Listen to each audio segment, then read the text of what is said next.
नव्या पर्वाचा, नव्या युगाचा, नव्या शिलेदाराचा 10 जानेवारीला वाढदिवस. कराड उत्तर परिसरासाठी 10 जानेवारी हा दिवस केवळ एका व्यक्तीचा वाढदिवस नाही, तर तो विश्वाचा, कृतज्ञतेचा आणि प्रेरणेचा दिवस आहे. कारण या दिवशी जन्म झाला अशा व्यक्तिमत्वाचा ज्यांनी संघर्ष, कष्ट, निष्ठा आणि समाजाशी प्रामाणिक राहण्याचा अर्थ आपल्या आयुष्यातून दाखवून दिला. ते व्यक्तिमत्व म्हणजे माननीय श्री रामकृष्ण वेताळ.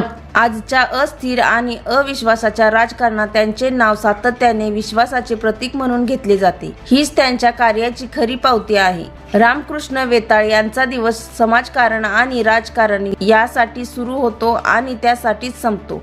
भविष्यातही कराड उत्तर आणि संपूर्ण जिल्ह्याच्या विकासासाठी ते काम करत राहतील याबाबत कार्यकर्ते आणि नागरिकांमध्ये ठाम विश्वास आहे. कारण त्यांच्या आयुष्याचा संपूर्ण प्रवास संघर्षातून उभे राहून समाजाशी प्रामाणिक राहण्याची साक्ष देतो. कष्टाची पायवाट, विश्वासाची साथ, निष्ठेचा अखंड प्रवास. रामकृष्ण वेताळ हे नाव म्हणजे कराड उत्तरचा आत्मविश्वास. सागर दंडवते, पृथ्वी न्यूज, कराड.